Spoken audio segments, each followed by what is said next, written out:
o nosso Meus irmãos, deixa eu só me localizar aqui. Eu estou pulando alguns tópicos da minha palestra para poder chegar ao final dela. Então, deixa eu só me localizar. Eu já estou indo bem para frente. Pronto, eu já estou no slide 88 agora, na Academia de Genebra. Então, ontem, se eu falava que Calvino, ele viveu num período chamado de Renascimento. Difícil calcular o período do Renascimento, alguns colocam extremamente do século XII até o século XVII, mas a gente pode pegar do século XIV ao XVI, grosso modo também, com um período do Renascimento. E esse período do Renascimento foi um período de grande incentivo à cultura, e as universidades, elas foram criadas a partir do século XII, e elas estavam sob o domínio, direto ou indireto, da Igreja Católica. Então, os intelectuais, de modo especial italianos, eles quiseram rivalizar com as universidades, criando as academias. Então, academias era um tipo de escola onde não havia a gestão ou a influência da Igreja Católica. Então, era um sintoma da época, daqueles revolucionários acadêmicos, era não ter universidade, ou seja, não criar universidade. Embora não podia criar universidade, qualquer um estava ligado à igreja ou ao príncipe, mas eles vão criar academias.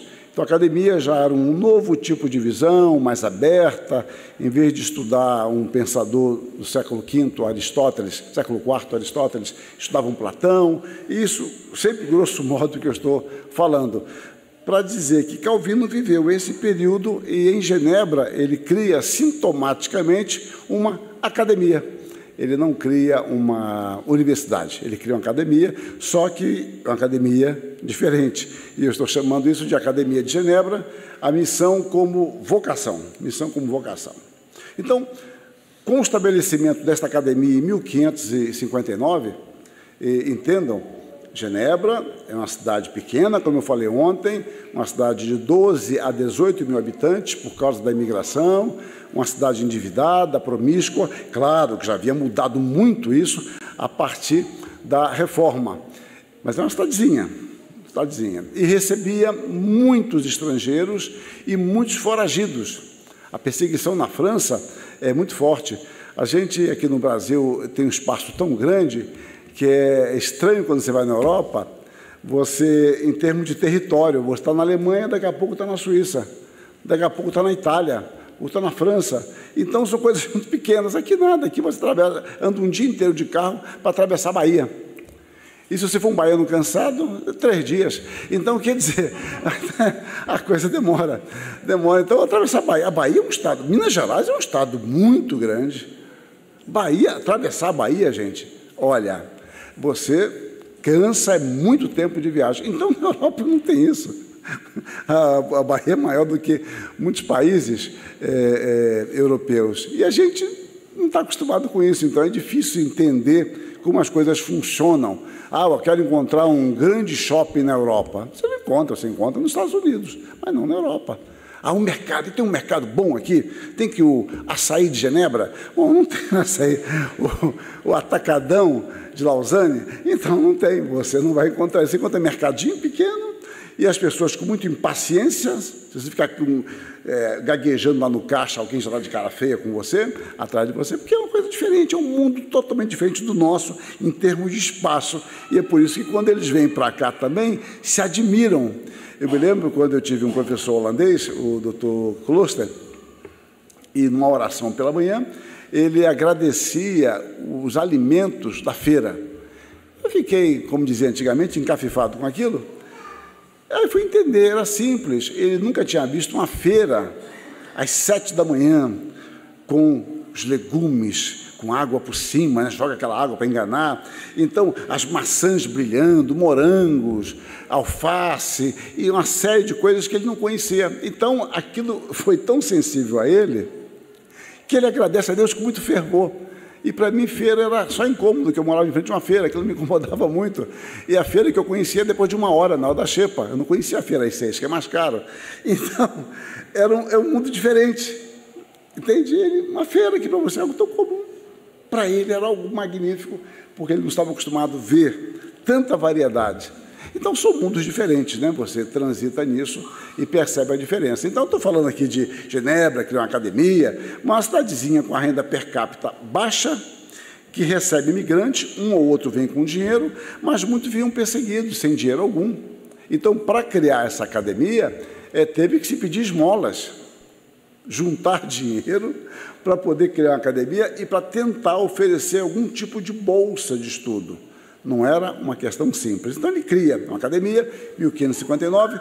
Mais tarde, o grande historiador da academia, o Bourgeois, Charles Bourgeois, antigo professor da Universidade de Genebra, porque essa academia, mais tarde, virou a Universidade de Genebra, disse que esta foi a primeira fortaleza da liberdade nos tempos modernos.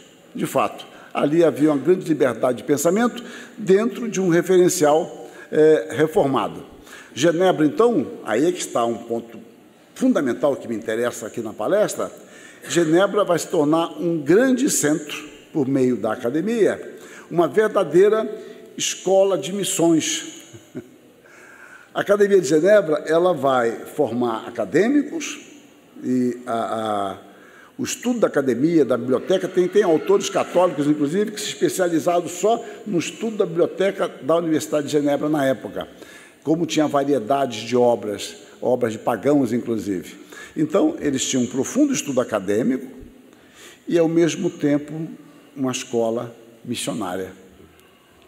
Os alunos de Genebra, em boa parte deles, se tornaram missionários, que a gente às vezes separa as coisas. Não, ali não havia isso.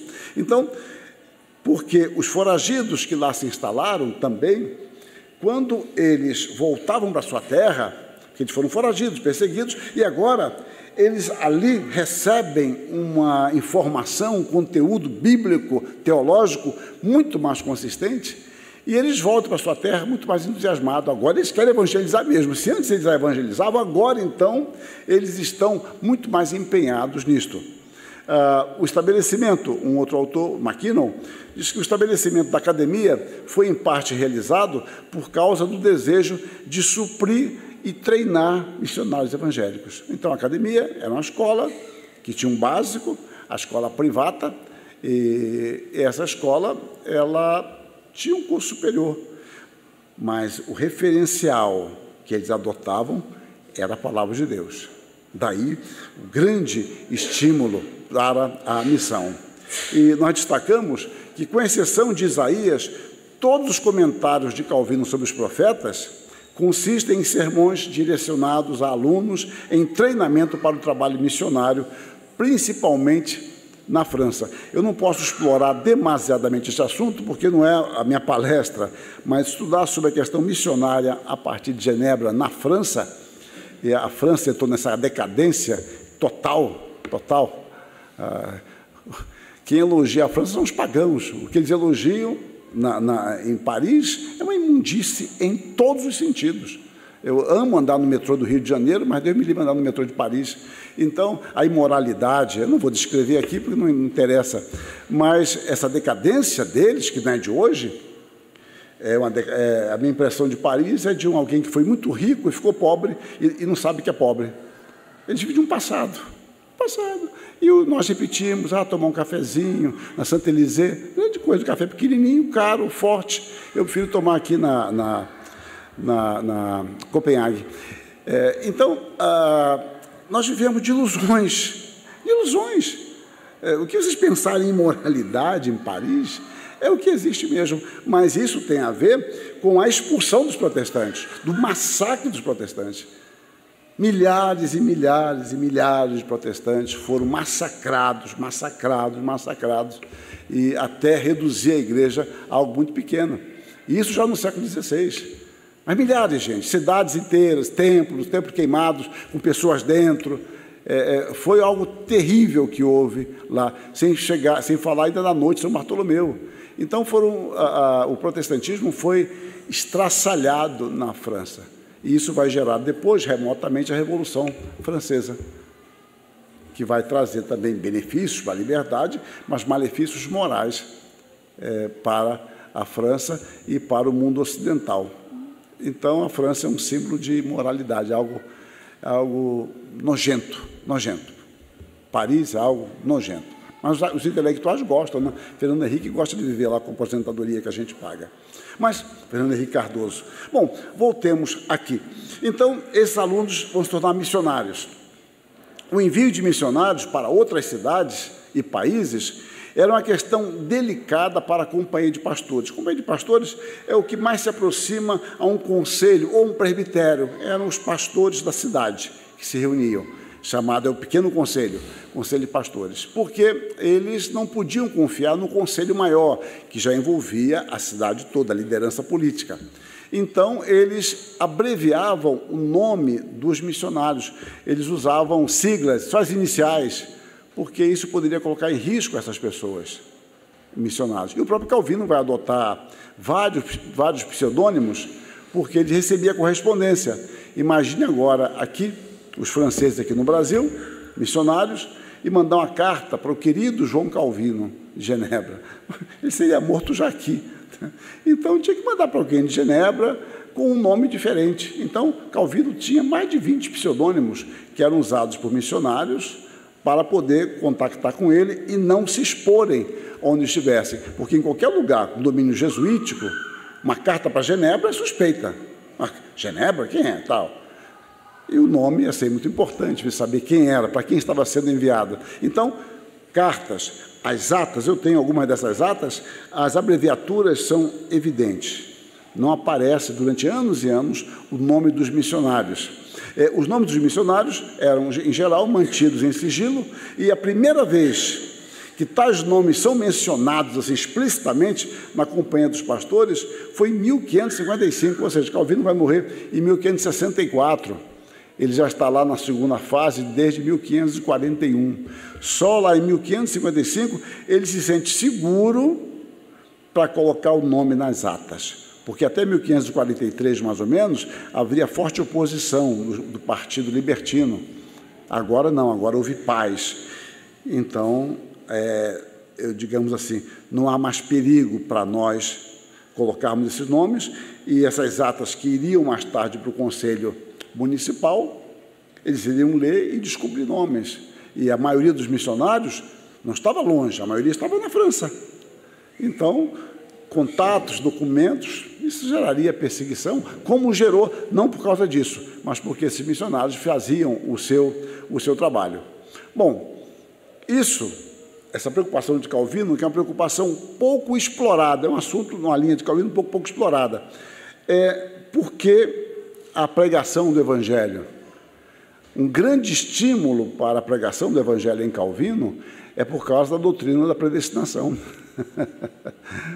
Historicamente, os incautos sempre falaram, né, a doutrina da predestinação inibe a evangelização. Pelo contrário, porque eu sei que Deus tem seus eleitos, é que eu tenho que pregar o Evangelho, para que esses eleitos ouçam o Evangelho e possam crer. Então, em Calvino tinha um efeito motivacional, pregar o Evangelho para que Deus seja glorificado por meio da reunião do seu povo. Então, a proclamação do Evangelho visa glorificar a Deus. E ele diz lá, o nome de Deus nunca é melhor celebrado do que quando a verdadeira religião é extensamente propagada e quando a igreja cresce, a qual por essa conta é chamada plantações do Senhor, para que ele seja glorificado. Então, a proclamação do Evangelho não é apenas para converter pessoas, para dar relatórios, para encher a igreja, visa glorificar a Deus. E Deus é glorificado por meio de nossa obediência, inclusive na proclamação do Evangelho. Então, no ano de 1561, eu só estou dando pontualmente alguns detalhes. No ano de 1561, a Academia enviou 142 missionários para várias partes do mundo, em um ano. 142 missionários, pensemos no tamanho da cidade, tamanho da igreja, dificuldades financeiras, não é? O objetivo, então, era anunciar o Evangelho a todos. Considerando que o reino de Deus envolve todos os povos, Jesus Cristo não foi enviado apenas para os judeus, a mensagem do Evangelho deve ser proclamada a todos, qualquer pessoa. Deus tem o seu povo espalhado pela face da terra. Quem vai ser salvo, eu não sei, mas o Evangelho deve ser proclamado. Por isso, a insistência de se enviar missionários. Então, Deus partilha conosco o privilégio, ele entende, de levar a soberania de Cristo sobre todo mundo, porque tudo pertence a Ele. Ele comenta isso no Salmo 2, 8. Tudo pertence ao Senhor. Ele é o Senhor dos senhores. Todos vão se apresentar diante dele. Então, levar o Evangelho é levar uma mensagem do reino de Deus, da soberania de Deus, da glória de Cristo. Quando ele comenta 1 Timóteo 2,4, afirma: nenhuma nação da terra e nenhuma classe social são excluídas da salvação, visto que Deus quer oferecer o Evangelho a todos, sem exceção. Pregar sempre a todos. A frente continua: aqueles que se encontram sob o governo do mesmo Deus não são excluídos para sempre da esperança da salvação. Ou seja, alguém que ouviu o Evangelho, não quis saber do Evangelho, bom, Deus tem o seu propósito. Pode ser que ele morra não querendo, mas pode ser que num segundo momento, num terceiro momento, em outra ocasião, ele seja chamado eficazmente. Ninguém está excluído. Cabe a nós pregar o Evangelho. Por isso, continua ele, o Senhor ordena aos ministros do Evangelho que preguem em lugares distantes, com o propósito de espalhar a doutrina da salvação em cada parte do mundo. Quando ele analisa a petição da oração no Pai Nosso, venha o teu reino, ele comenta, portanto, nós oramos pedindo que venha o reino de Deus. Quer dizer, que todos os dias e cada vez mais o Senhor aumente o número dos seus súditos e dos que nele creem. E como é que nós, então, oramos? Nós oramos evangelizando também. A oração venha o teu reino é um imperativo a proclamar o Evangelho, porque a manifestação plena do reino está associada à proclamação do Evangelho a todos os povos. Então, a nossa oração é acompanhada da missão. Então, nós devemos trabalhar com urgência dentro da esfera que Deus mesmo nos confiou. O que não nos pertence, deixemos onde está, de modo firme e seguro, sob os cuidados de Deus. Não adianta ficar gastando meu tempo com coisas que não pertencem a mim, é de Deus. Ele não revelou, não deu a conhecer. Então, trabalhe com o que Deus nos deu. Aí sim, isso é nossa função. Então, a eleição eterna de Deus inclui, como diz a Confissão de Fé, capítulo 3.5, eu acho, a eleição de Deus inclui os fins e os meios. Os meios de Deus são infalíveis, porque Deus também o é. Vocês viram ontem que eu citei 1 Coríntios 1:21, Paulo dizendo que aprove a Deus salvar os que creem pela loucura do Evangelho. Então, Deus usa um meio que para o ímpio parecia uma coisa, como eu disse ontem, imbecil e idiota. Mas Paulo diz, olha, aprove, e a palavra aprove ali é muito interessante, ela significa uma vontade que envolve prazer. Então ele diz, olha, foi do bom prazer de Deus salvar os que creem por meio daquilo que vocês chamam de imbecil, que é a pregação do Evangelho. Então, o método de Deus, os meios que Deus usa são infalíveis, porque Deus é infalível. Nós somos, então, o meio ordinário estabelecido por Deus para que o mundo ouça a mensagem do Evangelho. Cabe aqui, então, uma palavra de consolo quanto à nossa responsabilidade e limite, e também uma palavra de advertência, né? Advertência e consolo. Quem será salvo? Quantos serão salvos? São perguntas que não nos compete fazer. Aquilo que eu mencionei ontem sobre alguém estar além da salvação. Alguém que parece estar além se converte. Outras pessoas, mesmo tendo um despertador atento, ele não se converte, está ali pertinho do Evangelho, amigo do Evangelho, tá, mas, como eu falei ontem, continua a vida inteira, entre aspas, amigo do Evangelho e nunca recebeu a Cristo como Senhor. Então percebam que quem será salvo, eu não sei quem vai ser salvo, não sei, mas sei que eu devo pregar o Evangelho e Deus vai operar conforme a sua vontade. Então, a nossa responsabilidade é de cumprir a ordem expressa de Cristo de anunciar o Evangelho a todas as pessoas, sabendo que a conversão é uma operação do Espírito que ultrapassa a nossa capacidade. Como eu falei ontem, a gente leva a mensagem até os ouvidos, e é o Espírito quem leva esta mensagem ao coração. Portanto, preguemos sinceramente, de forma inteligente, com amor e entusiasmo. Deus nos chama, como eu vi ontem que citei Calvino, e nos dá os recursos para realizarmos a obra que Ele nos confiou. Quanto aos resultados, esses pertencem a Deus, escapam à nossa esfera de ação. Na minha visão pastoral, já de muitos anos, eu não costumo encontrar, eu falo não costumo, porque vai ter um miserável daqui a pouco aqui que vai levantar a mão, meu caso foi assim. Bom, então já estou aqui amaldiçoando esse. Então, assim, mas eu não costumo ver alguém que se converteu ouvindo o Evangelho pela primeira vez. Eu não costumo ver isso. A pessoa, às vezes, até pensa, antes que alguém levante a mão, que foi a primeira vez. Mas ele não lembra, mas ele teve uma vizinha que gostava de cantar hinos, Manda Fogo, Senhor, um hino bonito, né? Gostava de cantar um hino, as 99 ovelhas, o Zé de Paula, Um Passo Só, e coisas assim. Ou ele namorou uma moça quando ele era jovem que o levava à igreja, e ele ia, não gostava, mas ia. Ou a mãe dele foi evangélica, ou o pai, ou uma tia, ou a avó.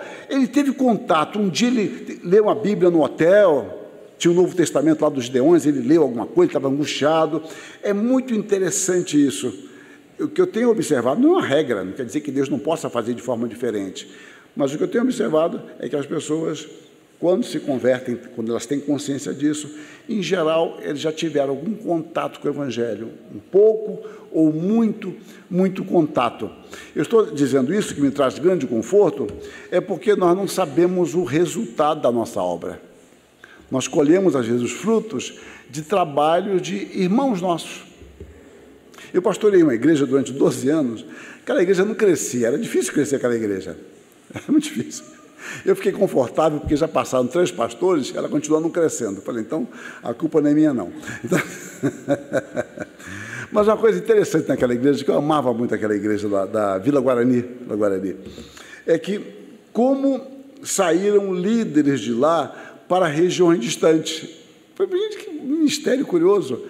Pessoas que às vezes estavam sentadas no banco ali e tal, aí se mudavam para o interior. Ia para uma cidade do interior, lá, ia para uma igreja pequena, uma congregação que não tinha liderança, e essa pessoa começava a falar um pouquinho, daqui a pouco estava liderando aquela congregação ou igreja com o que tinha aprendido. Eu sei disso, porque na época não havia ainda computadora datilografado, eu pelo menos não tinha computador, então eles pediam as apostilas, aí mandava apostila para ele, pastor, aquela apostila que você escreveu sobre o Pai Nosso, sobre o credo, manda para lá.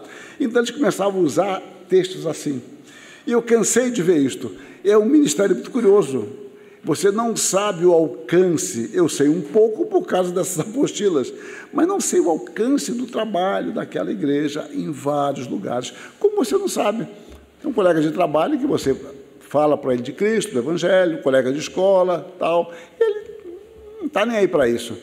E um dia ele tem o seu encontro com Cristo. E você talvez nunca saiba disso, porque ele já se passaram muitos anos, ele não mora mais perto de você, e sem você saber, aquela mensagem anunciada, ela foi um instrumento que Deus foi usando até Deus o chamar eficazmente. Então, os resultados, nós não temos domínio sobre ele, nós não temos o alcance sobre eles. E Deus não nos chamou para isso também. Deus nos chamou para obedecer e proclamar a sua mensagem. Bom, chegamos agora no outro capítulo, sobre piedade e obediência. Calvino, ele falava pouco de si. É uma coisa curiosa. Para vocês terem uma ideia, Calvino, eu não sei quanto que ele escreveu, mas certamente ele escreveu mais de 50 mil páginas. Ele escreveu mais do que a maioria de nós, quase todos de nós, não vai ler tudo. 50 mil páginas é muita coisa. Só carta que nós temos de Calvino são mais de 4 mil cartas. 4 mil cartas. E essas cartas nem todas estão traduzidas para o inglês. Em português nós já temos uma grande evolução, temos 70 cartas. Mas há um projeto de aumentar isso, é um projeto que eu estou envolvido. Mas vamos ver. Mas temos 70 cartas, mas tem umas 4 mil cartas. Tem cartas que não estão nem em inglês, tem em francês ainda, outras estão em latim. Ainda vão se descobrir cartas. Então, muita carta. Sermões, às centenas. Comentário de quase toda a Escritura. Então, 50 mil páginas até é um cálculo para baixo. Eu fico pensando se Calvino tivesse uma esferográfica. uma caneta esferográfica. Se fosse escrita fina, aí melhor ainda, escreve mais rápido. Imagina ele pegar lá para escrever, o pincelzinho dele lá, a canetinha dele, tirar o excesso e escrever algo. Deus acabou. Olhar, tirar. Amou o mundo tal.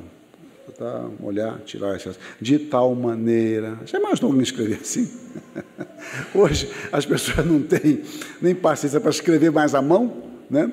Outro dia eu fiz um exercício com meus alunos, que eu fazia anos que eu não fazia isso, olha, mais de uma década que eu não fazia isso, e eu fiz um exercício que eu acho muito legal de fazer. A turma faz, cada aluno faz 2 perguntas a um texto qualquer, já é um texto que eles já leram, faz 2 perguntas, depois juntam 4, aqueles 4, cada um tem 2 perguntas, são 8, eu quero que eles transformem aquelas 8 em 3 perguntas. 3 ou 4, vai depender do tempo e do tamanho da turma. Então, eles transformam, discutem para ver as melhores, fundem perguntas, e tudo bem, fiz isso? Tá, agora troca de grupo. Vamos supor 4 grupos. Troca de grupo, responde, as questões. Tal tempo, vamos trocar de grupo. Responda as questões considerando o grupo anterior, aí considera. Depois, terceiro grupo, considera a resposta 1 e 2, tal. E o que ninguém espera é que essas perguntas voltam para quem fez. Para quem fez, e eles agora vão responder as perguntas que eles fizeram, eles acham que estão fazendo para ferrar o outro, né? E não sabem que eles vão ter que responder e vão ter que considerar as respostas do outro grupo. Mas tudo bem, eu só estou citando isso para chegar no ponto que eu quero. Então, um grupo, 1 ou 2 grupos, falam assim, reverendo, a gente pode fazer isso no computador? Eu falei, não, tem que ser manuscrito. Olha, eles preferiram fazer no computador, imprimir, para depois passar a mão. Mas, meu Deus do céu, que coisa.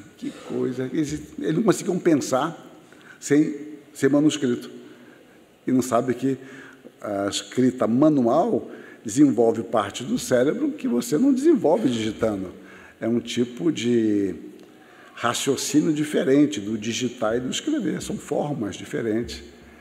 Mas eles preferiram, eu achei aquilo estranhíssimo, digitar tudinho, para depois de digitado passar limpo a mão.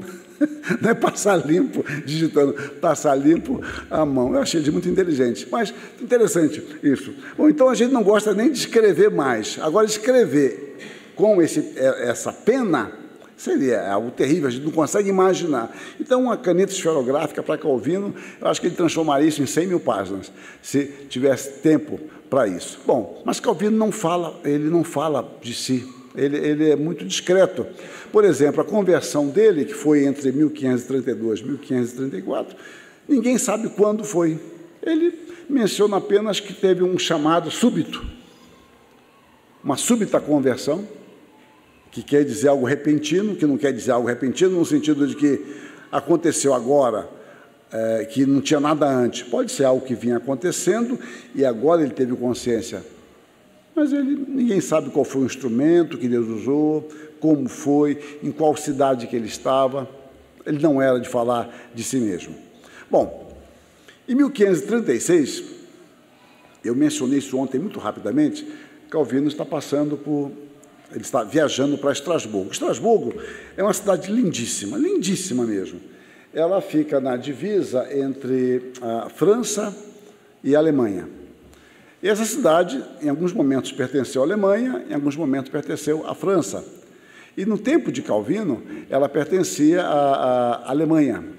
Então, era uma cidade muito propícia para os franceses fugirem. É como o pessoal da Venezuela foge para o Brasil. Agora o Chile está preocupado com outros que vão fugir para lá, não lembro de quem é. Estão preocupados fechando as fronteiras e tal. Em países ditatoriais só resta fugir. Ditadura só não existe em país protestante, nunca houve.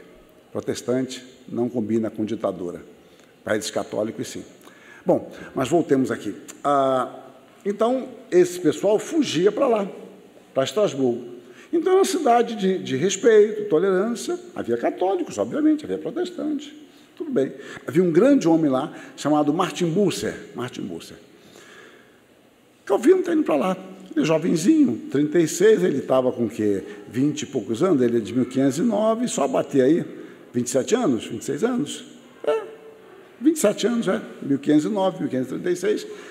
Então ele queria ir para lá se dedicar ao estudo, à escrita. Ele era formado em Direito, era um pensador jovem, mas brilhante, para lá. Só que é uma guerra no meio do caminho, entre um príncipe e um duque, é uma guerra, e ele tem que mudar a sua rota. Para mudar a sua rota, ele tinha que passar em Genebra, mas aí já não dava para chegar em Estrasburgo como ele queria. Então ele dorme uma noite em Genebra. Ele vai passar uma noite lá apenas, para outro dia continuar a viagem. E ontem eu mencionei com o amigo dele, o Ditilé, era fofoqueiro, e falou, não sei para quem, que Calvino estava lá. E Calvino já começava a ser conhecido, porque ele já havia escrito uma obra chamada As Institutas, que era um tijolinho. Era um tijolinho de umas 800 páginas, era um tijolo, quadradinho, pesado, aquilo ali. E essa obra já tinha mexido com algumas pessoas, mas ele tinha publicado isso em Basileia. Farel é um homem que está levando a reforma em Genebra. A reforma foi adotada oficialmente em Genebra em 1536, poucos meses antes de Calvino passar por lá. Só que há uma diferença entre você adotar algo oficialmente e agora aquilo ser executado. É outra história. Então você pode... aqui não acontece isso, mas vamos supor que o conselho determine na igreja, aqui não, lá em São Paulo, que não haja mais fofoca na igreja.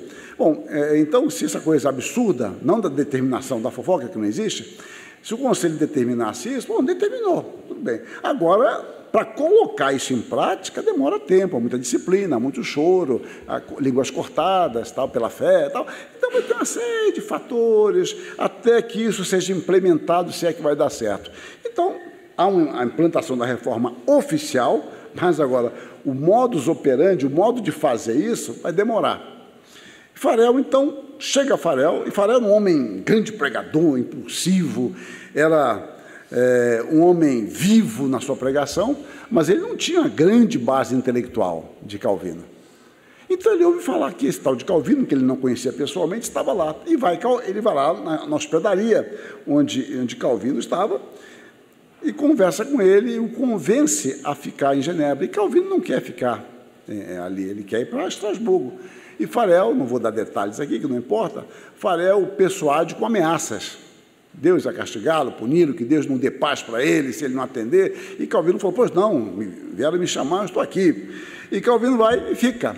E vai começar ali agora a implantar a reforma mais sistematicamente. Muito bem, começa em Genebra. Em 1538, Calvino e Farel são expulsos de Genebra. Farel vai triste, Calvino vai na dele, fala, o que eu queria é ir para Estrasburgo. Bom, finalmente, agora eu posso ir para Estrasburgo fazer o que eu queria. Ele está, como se diz hoje, ele está de boa. Está tranquilo. Expulso. Por que eles são expulsos? Porque agora há um partido libertino que não tolera certos rigores morais.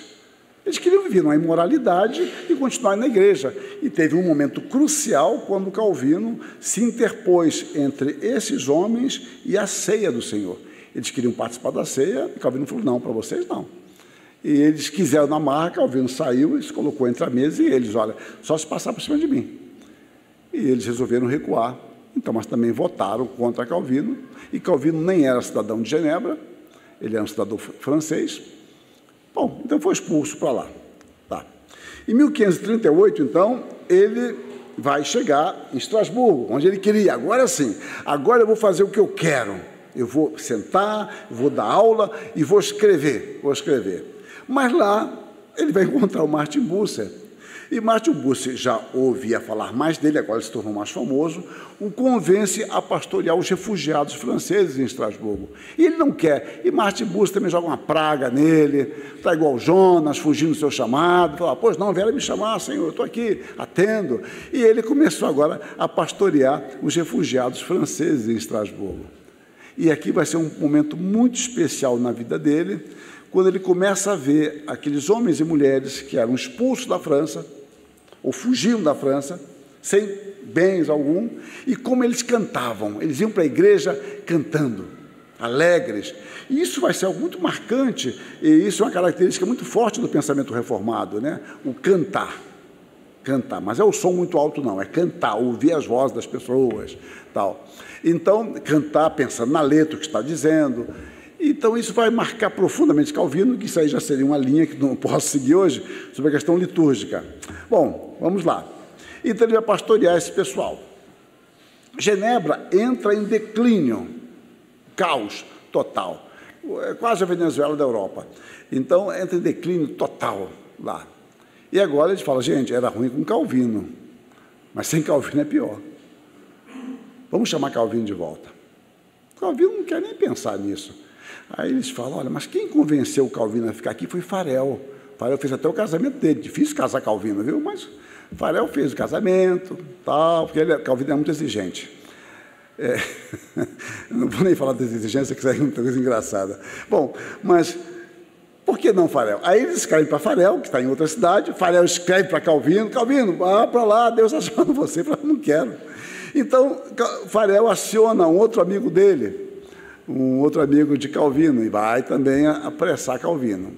E Calvino não quer, até que ele, em 1541, ele é convencido de que ele deve voltar. Só que há um problema aqui. Ele não quer voltar e continua não querendo, mas volta. É algo interessante. Isso tem a ver com a sua espiritualidade. Ele entende que Deus o chamou para ali. Mas ele não quer ir. Mas eu vou. Eu não quero, mas eu vou, porque Deus me chamou. É uma loucura isso. Porque quando a coisa está ruim, mas nada estava muito bem. As coisas estavam muito bem lá em Estrasburgo. Ele estava feliz da vida, foi o período mais feliz na vida dele, em termos de paz, de família, de igreja. Ele estava muito bem. E ele volta. Os documentos são interessantes, as cartas que ele escreve sobre isso. E ele, então, um dos trechos de uma das cartas, ele diz, mas quando me lembro que não pertenço a mim mesmo, ofereço o meu coração apresentado como sacrifício ao Senhor. Não é aquela figura, né? Duas mãos segurando um coração. É parte dessa expressão de Calvino, numa carta a Farel. Eu consagro o meu coração a Ti, Senhor, embora ele com o coração apertado. E é possível que alguns de vocês já tenham sentido essa luta interna, consciência da vontade. Tá, estou querendo, mas seu coração não está querendo. Seu coração está querendo uma outra coisa. Mas ele se submete a Deus. Quando ele prega em Genebra, anos mais tarde, né, eu falei de 41, agora nós estamos em 54, quando ele prega em 26 de fevereiro, ele diria, em primeiro lugar, temos de aprender a sujeitar nosso coração a ser obediente a Deus. Aí está algo chave na espiritualidade de Calvino, a obediência a Deus. E eu creio perfeitamente que ele tinha em mente a sua volta, inclusive, para Genebra. Sentimentos conflitantes. Mais tarde, é muito interessante quando alguém narra uma história depois, né? Narra mais tranquilo, né? Ele observa e pode entender melhor. Em 1557, ele vai contar um pouco sobre os sentimentos que ele tinha em 1541, ou seja, 16 anos se passaram, está ali em Genebra, meio de lutas, embora numa fase melhor, mas ele olha, ele diz o seguinte, ele vai contar que regressou a Genebra com lágrimas, tristeza, ansiedade e abatimento. Era um longo caminho que ele fez para voltar a Genebra. Contudo, ele tinha dentro de si um sentimento maior do que simplesmente fazer o que desejava. Ele desejava algo, mas ele sabia que tinha que obedecer a Deus. E o que Deus queria para ele não era o que ele estava sentindo. Aquela questão, eu senti no fundo do meu coração. O coração não tem fundo, mas de qualquer forma ele sente, coração enganoso. O coração dele pedia para ele ficar, mas a consciência de que Deus o chamou. Então ele confessa. O bem-estar desta igreja, repare, está falando 16 anos depois. O bem-estar desta igreja, é verdade, era algo tão íntimo de meu coração que, por sua causa, não hesitaria a oferecer minha própria vida. Minha timidez, Calvino é um anti-herói também, né? Ele era muito tímido. Minha timidez, não obstante, sugeriu-me muitas razões para escusar-me uma vez mais de voluntariamente tomar sobre meus ombros um fardo tão pesado. Entretanto, finalmente, uma solene e conscienciosa consideração para com o meu dever prevaleceu e me fez consentir e voltar ao rebanho do qual fora separado. E ele fala dos seus ombros, do fardo, e aqui ele usa uma palavra-chave também, que é muito comum aos reformados. Em Simonton você encontra essa mesma palavra, e é muito forte para nós, é a palavra dever. Dever. No finalzinho ele diz, consideração para com o meu dever prevaleceu. Opa, deixa eu ver aqui. Eu mudei o slide, peraí, eu apertei aqui. Deixa eu voltar. A consideração para com o meu dever prevaleceu. Se você for ler o diário de Simonton, você encontra muito isso, o dever. Isso é muito forte para nós, e isso pelo menos fazia parte da formação nossa desde criança. Desde criança. Aqui nós perdemos muito aspecto da ética, de fato, protestante reformada, né? Nós perdemos muito disso. Mas eu me lembro como criança, como pastor, de crianças que a professora de escola dominical perguntava: quem vai participar do jogral, do Dia das Mães, tal? As mães incentivavam. Dia do pai vem menos gente, né? Bom, mas dia da mãe, aí vinha, tal, etc. Aí agora tem ensaio, o jogral, a peça, né? O que seja.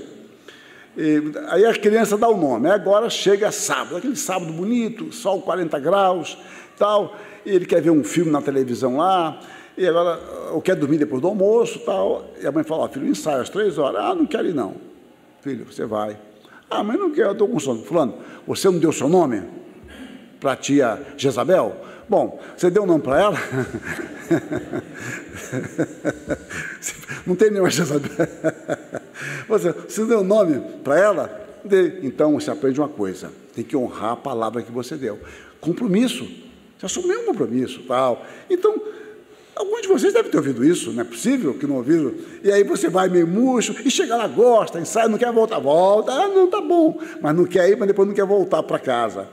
Então, isso vai sendo incutido em nós desde pequeno.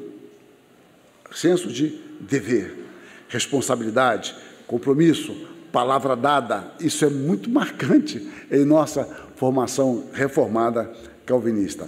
Bom, a sua tarefa não foi fácil nem tranquila. No comentário que ele faz de Tito, em 1549, agora apenas 8 anos depois, ele dedica ao seu amigo Farel e Virré. Virré foi um outro amigo que insistiu com ele para ele voltar, né? Ele escreveu como que descrevendo a sua própria vivência em Genebra. A edificação de uma igreja não é uma tarefa tão fácil que se torne possível fazer com que tudo seja imediata e perfeitamente completado. Ele aprendeu isso aos poucos, né? Você não é como alguma coisa que, aqui está a roupa para passar. Passei, a roupa passada está ali. Já está passada. Pronto. Não é assim que você... eu já ensinei a igreja sabe. Não é. Você ensina de novo, corrige, luta, e novamente a pessoa esquece. É um trabalho contínuo até aquilo ir sendo sedimentado. Então ele foi aprendendo isso. Olha, não é algo que você faz uma vez só, já está pronto, já acabei, já é matéria dada. Não preciso falar mais sobre isso. Não funciona assim. Despenseiros obedientes. Quando ele comenta a primeira carta aos Coríntios, quando Paulo fala sobre a sua responsabilidade como despenseiro de Deus, lá em 1 Coríntios 4, né, Calvino diz algo que certamente caracterizou bem a sua vida: a obediência a Deus.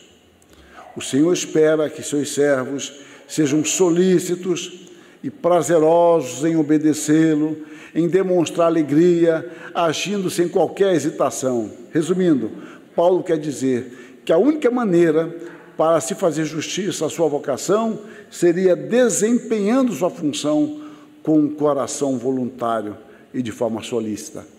E ele sabia bem o que era isso, porque ele enfrentou dificuldades pessoais.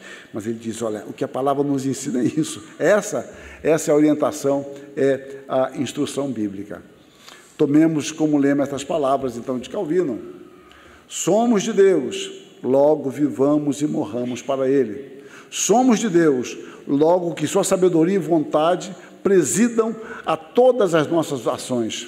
Somos de Deus, Logo, que todas as expressões de nossa vida se polarizem para Ele, como a um só fim legítimo. Então, a ideia, outro ponto fundamental na teologia reformada, é a glória de Deus. Todas as coisas para a glória de Deus, como diz Paulo lá em 1 Coríntios 10, 31. Quer comais, quer bebais, ou façais outra coisa qualquer, fazei tudo para a glória de Deus. Nós somos de Deus. Deus nos chama, Deus nos capacita, Deus nos dá talentos para que usemos para a sua glória. Bom, então, assim, meus irmãos, eu adiantei bastante minha palestra e termino. Eu nem perguntei a hora, mas acho que até umas 10h30, não é isso? Então, eu corri bastante, preocupado de não acabar, por isso que eu pulei só uns 100 slides, 100 não, uns 80 por aí, para que a gente tivesse tempo, e mostrei um aspecto mais humano de Calvino, em termos de lutas, porque eu disse que ele é um anti-herói, porque, na realidade, a gente vê nos filmes, os heróis sempre sabem, né, das coisas. Todo mundo está dizendo, não, a gente não vai conseguir atravessar aquela ponte. O herói fala, vamos conseguir sim. Tranquilo, a ponte já foi atravessada. Se o herói falou que vai atravessar, vai. Ele sabe de tudo, ele acerta tudo, é interessantíssimo. Então, a gente tem essa figura imaginária.